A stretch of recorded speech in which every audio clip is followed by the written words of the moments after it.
The world of sport is known to have some unbelievable rises to the top, whether it's football, darts, Formula 1 and more. All have stories of young players breaking records. Lamine Yamal, Luke Littler, Lewis Hamilton, all are examples of how young players can dominate sports. In the world of golf, this is no different. One of the epic performances in the annals of the sport. Another Masters record, 19 under par. Congratulations. Picture this. It's 2017 and golf's #1 just picked up his third major in 3 years, the youngest to ever do it at 24 years old. Golf hasn't seen a player like this since Tiger Woods himself. This guy wasn't just a prodigy, but a generational player with a potential that skied the limit. Skied the limit. Past tense. Because the events that would unravel next would turn him from #1 in the world and a record breaker to forgotten about within the space of a decade. At 14 years old, Jordan Spieth can hit a golf ball better than any recreational golfer ever will. Well, my ultimate goal when I came here, Cam asked me, and I said I wanted to win the Masters. Born in Dallas, Texas in 1993, Jordan Spieth set himself apart from the golfing world at a very young age. By his teens, he was already playing in senior competitions. He even won the US Junior Amateur on 2 occasions, an achievement only accomplished by Tiger Woods before him. Progressing through his teenage years, Spieth kept proving his worth. Unlike the other golfers around him who crumbled under the pressure, he thrived under it. And this was quickly proven, as in 2012, he secured his PGA Tour card and turned professional. This was a big step, and it didn't take long for him to take his first win in the Tour, becoming the 4th youngest player to do so. This also earned him entry into the next 3 majors, the 2013 Open, 2013 PGA Championship, and most importantly, the 2014 Masters. This achievement was big in itself, and he was expected to make an impact at these competitions. But in one of these, Jordan Spieth shocked the golfing world and came into touching distance with history. It's Sunday at the Masters, and who's going to take the green jacket today? But then there is the story that is almost incomprehensible. 20-year-old Jordan Spieth could become the youngest winner ever at Augusta, and the youngest to win any major in 83 years. Spieth got off to an electric Masters debut. All the traits he gained from youth competitions carried over, and at one point, the rookie who was expected to crumble in Augusta and maybe make the cut if he was lucky, was at one point the standalone leader by 2 strokes and was in the position to beat Tiger Woods into becoming the youngest Masters champion in history. However, this seemed a bit too good to be true. I mean, this video is over 10 minutes for a reason. After making a costly mistake on the 8th hole on the final day, he lost his lead and failed to get it back. He lost out to Bubba Watson, however still ended up as the youngest runner-up in Masters history. This soared him up the rankings into the top 10 and even earned his place in the 2014 Ryder Cup team, becoming the youngest American to play since 1929. It was clear now that Spieth wasn't just a rookie, he was beginning to become the real deal. And if people hadn't seen it yet, it wouldn't be long before they did. 2015 was the year where everything changed for Spieth. It started with another convincing PGA Tour win, securing a dramatic victory, sinking a 30-foot putt after a 3-way playoff. This win moved him to #6 in the world. He continued his form with another few decent PGA wins, but it wasn't until April 6, 2015, where things began to get serious. Because Jordan Spieth was back at Augusta. After absolute heartbreak last time out, he returned to the Masters, not to gain a bit more TV exposure, not to play a safe and calm tournament, but with just one goal in sight: to win. Jordan Spieth rocked up with fire on day 1. He knew Augusta from last year, he knew the tough conditions that brought with it, and most importantly, he knew how to tackle them. He closed his opening round with an astonishing 64, 8 under par, the joint lowest in opening round Masters history. What's crazier is it wasn't even the score that was most notable here. It was how easy it looked to do it. He hit straight drives, approach shots right on the pin, putts from anywhere and everywhere. He was in a league of his own.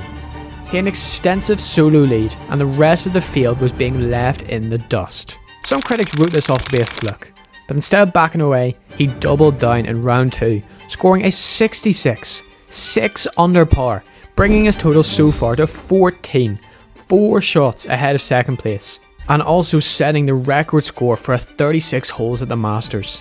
This wasn't a fluke anymore, this was domination by Spieth. Coming into Saturday's round, the round where the tournament turns tables, Spieth did the opposite. He shot a calm 70, maintaining his 4-shot lead, and whilst the rest crumbled, he stayed firm. Most notably, his traits that I mentioned earlier were winning him this tournament. He thrived under the pressure, and instead of crumbling, he performed even better.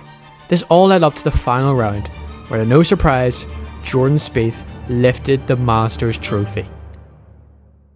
He never lost his lead, he never let anyone come near him, he never made the fans even think of anyone else, and he tied with Tiger Woods' 72-hole Masters record. Jordan Spieth was a Masters champion. Yet still, he wasn't done. History was in the air. A sense that a new era in golf would find its full realization, its confirmation in a region of America that was making history in its own right. Indeed, there was, for all to witness, a new era heralding Spieth's Northwest conquest. The 2015 US Open was a new challenge for Spieth. The course, Chambers Bay in Washington, is notorious for its unusual layout, bad conditions, inconsistent greens, and uneven lies. For Spieth, it was a huge step up in difficulty compared to Augusta, and to add on, he was coming into this with the potential to be the first player to win both the Masters and US Open in the same year since Tiger Woods in 2002. At the age of just 21, Spieth had the opportunity to make history. Upon entering round 1, the conditions were quickly realised. The whole pack struggled and complained with the inconsistent course conditions. It was nearly impossible to build any sort of momentum. Spieth didn't change the game like you expect either. He struggled. However, he avoided big tallies and ended the day 2 under. Although not sounding impressive, in these conditions he was already contesting for the top, without doing too much.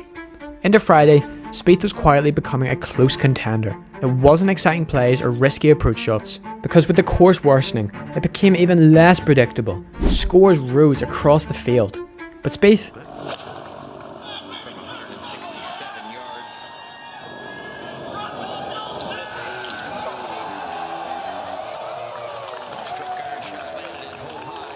he was right in contention. No big numbers helped him massively and he finished on 3 under. Saturday's round followed a similar pattern as well. It was chaotic near the top. Nobody could take the lead, Spieth included, ending the day 1 over. This put him in a 4-way tie. Him, Jason Day, Brandon Grace and Dustin Johnson. All 4 on 4 under par. All 4 fighting for the win, making Sunday's round one of the most dramatic final rounds in golfing history. All 4 got off to an electric start. The conditions were far from easy, but all 4 began lowering their scores. By the 13th, Spieth and Grace were level at 5 under, Johnson chasing with 4 under, and Jason Day was pretty much out of the running after a game-ending double bogey to leave him on par. Spieth made a clutch long birdie on the 16th to put him ahead by 3, and with just 2 holes left, the win was practically gifted to him. But on the 17th, everything changed.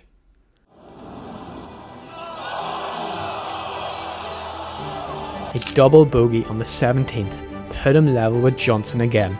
All of a sudden, the tables had flipped. Within a blink of an eye, Jordan Spieth had gone from practically the champion to right back in the running. Johnson, who was a couple holes behind, piled the pressure on the young Spieth. It came down to the 18th, where after a clutch birdie shot, he finished on 5 under. But it wasn't celebrations yet. Instead, it was the waiting game. Could Dustin Johnson catch up? Jordan Spieth has won the US Open. He had missed it. Johnson scuffed the chance and Jordan Spieth lifted the 2015 US Open as the brand new #1 in the world. He became the youngest since Tiger Woods to do the double and wasn't just a young prodigy anymore. He was the real deal. But looking at the wider picture, something was realised. With 2 more majors left in the year, and with Spieth on the form that he is, could he do it? Could he be the first to become a calendar year Grand Slam champion after Tiger came so close all the way back in 2000? No. Nah, he didn't. After coming fourth in the Open and the runner-up in the PGA after a heartbreaking last day, Jordan Spieth ended 2015 with 2 majors. Still, this was an unbelievable achievement. Spieth still remained elite through the next couple of years, and after winning the Open Championship in 2017, at 23 years of age, he was just 1 major away from a career Grand Slam. On paper, everything was set up for another run of complete dominance, and surely he was only going to keep getting better and better.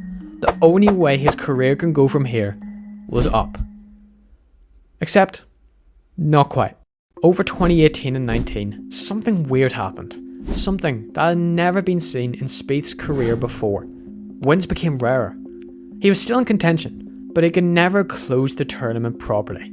His driving accuracy began to decline in 2018, and with tournaments getting even more competitive, this wasn't easy for him. But the main thing that stood out was his putting. Earlier I said this.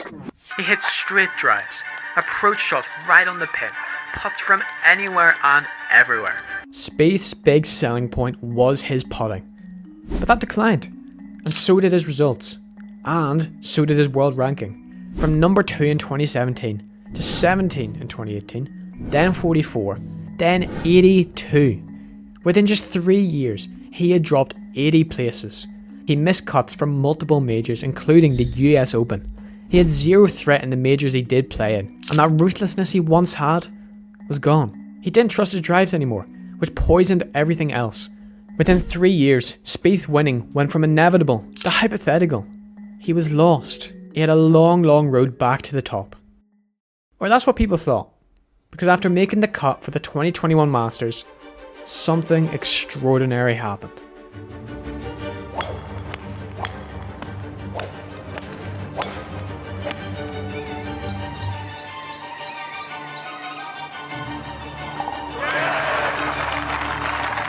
Third place.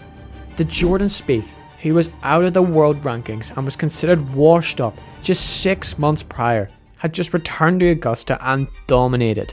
He followed this up a few months later with an even better performance at the Open, finishing runner-up.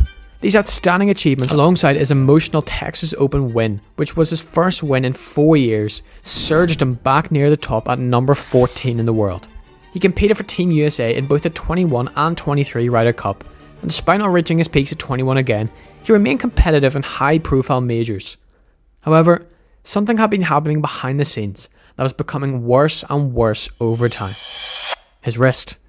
Spieth revealed that he was having problems with his wrist, which in the game of golf can be game-changing. After not being able to manage it, he opted for surgery in 2024, putting a reset button on his career.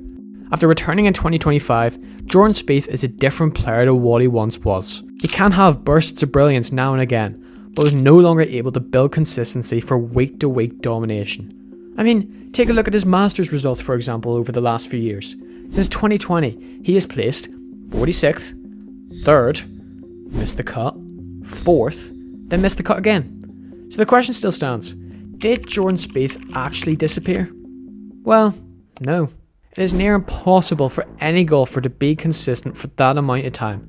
For Spieth, winning 3 majors at 23 is still a great career. However, the search for his 4th and a career Grand Slam still weighs heavily on him. So will he ever win the PGA Championship and complete the Grand Slam? What do you think? Leave your thoughts down below, and while you're at it, why not check out this video right here.